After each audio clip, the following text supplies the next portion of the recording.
जी कैसा है ये चक्कर, कभी रावी कभी रविंदर। शास्त्री जी की स्माइल से तो लगता है जैसे उन्हें सब कुछ पता है, हमारा झूठ भी। और वैसे भी वीरे, असी झूठ बोला तो डर ते लगेगा ना। और पापा जी भी तो बोल रहे थे कि शास्त्री जी से कुछ नहीं छुप सकता। पर परजाई जी, कोई भी बच्चा कुड़ी है या मुंडा, ये सिर्फ दो ही लोग जान सकते हैं, या तो रब या फिर बच्चे के माँ बाप। शास्त्री जी को कुछ नहीं पता चलेगा, तुसी निश्चिंत हो जाओ। कैसे निश्चिंत हो जाऊं वीर जी, कैसे? डर के मारे मेरी जान निकली जा रही है, कुछ समझ में नहीं आ रहा। वीरे, आप कोई रास्ता क्यों नहीं निकालते?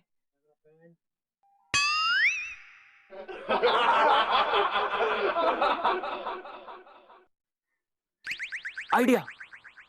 परजाई जी, मेरे पास एक आइडिया है। हम एक काम करते हैं, शास्त्री जी को ना नींद की गोलियां दे देते हैं। कर्मी कर्मी बंदे के साथ ऐसा करेंगे वीर जी, बड़ा पाप लगेगा, बड़ा पाप लगेगा। और वैसे भी जब भी शास्त्री जी उठेंगे बता तो देंगे ही, क्या फायदा। आइडिया, हम ऐसा करते हैं, हम उनकी स्लेट गायब कर देते हैं।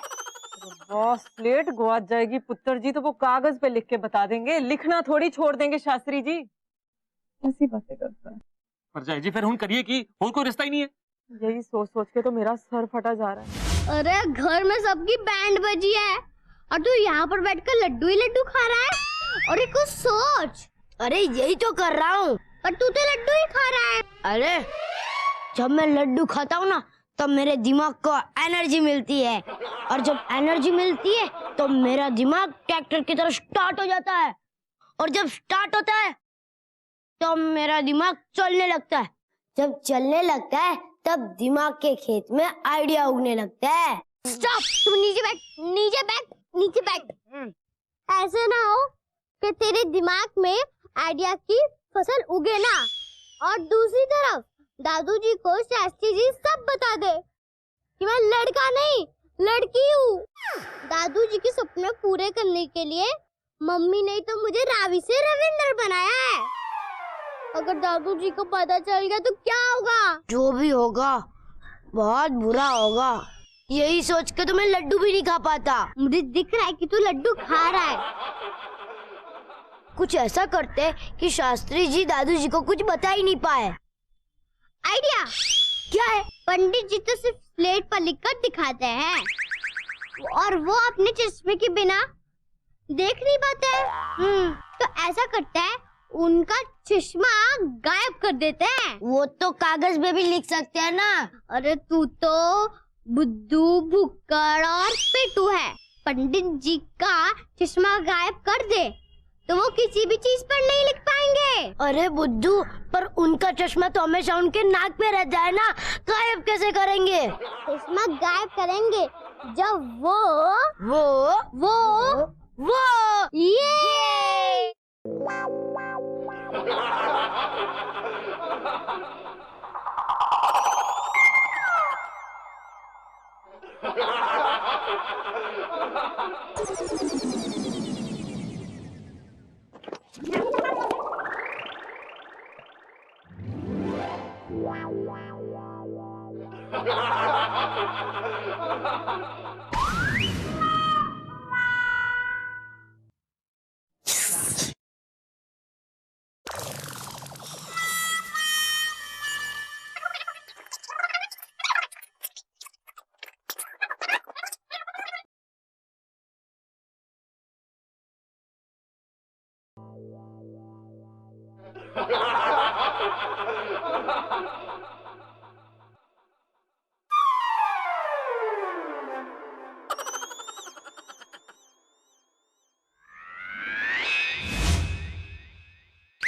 रविंद्रवा का राज खुलेगा तो बड़ा मजा आएगा भाई।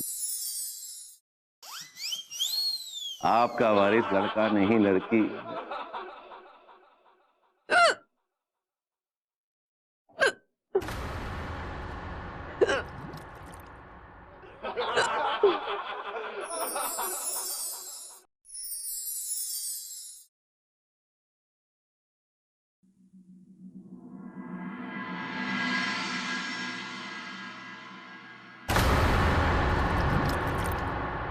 सिन्हा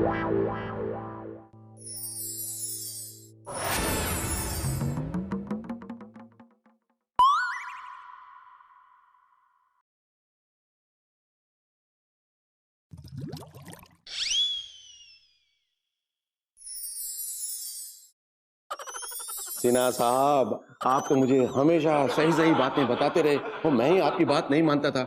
मैं आपसे कह रहा हूं कि मेरे घर के जितने भी काम हैं, मेरी ट्रांसपोर्ट कंपनी के जितने भी काम हैं, वो मेरी जमीन जायदाद जितना भी सब कुछ आज से आप देखेंगे। और पिंड की योजनाएं भी है ना, वो बस आप देखेंगे और कोई नहीं, सिर्फ आप और आप बस। अरे पापा, का अरे जुनिया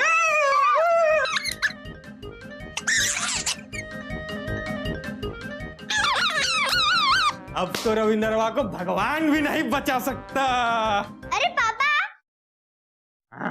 आपको रविंदर के घर में नहीं जाना? मैंने कभी किसी का बुरा नहीं चाहा माँ, कभी किसी का बुरा नहीं किया। ये किस बात की परीक्षा ले रही हो मेरी? अगर आज पापा जी को पता चल गया ना कि रविंदर ही रावी है, पापा जी बर्दाश्त नहीं कर पाएंगे, बर्दाश्त नहीं कर पाएंगे माँ। और पता नहीं उनको पता चलने के बाद क्या होगा। मुझे तो यही सोच सोच के डर लगता है माँ। तू तो जगत जननी है, पालनहार है, तेरे दर पे आई हूं माँ। गरीबनी दी लाज रख ले, मेरी लाज तेरे हाथों में है माँ, मेरी लाज रख ले। मम्मी, तुम चिंता मत करो मम्मी, माताजी सब कुछ ठीक कर देंगी, देखना।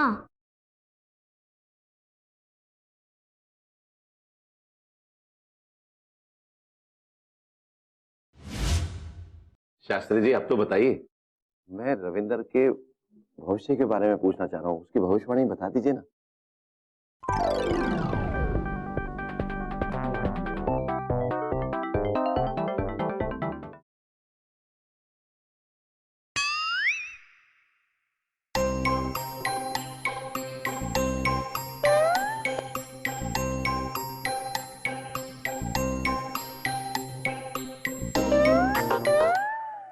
अमृता पुत्र, वो रविंदर के थे?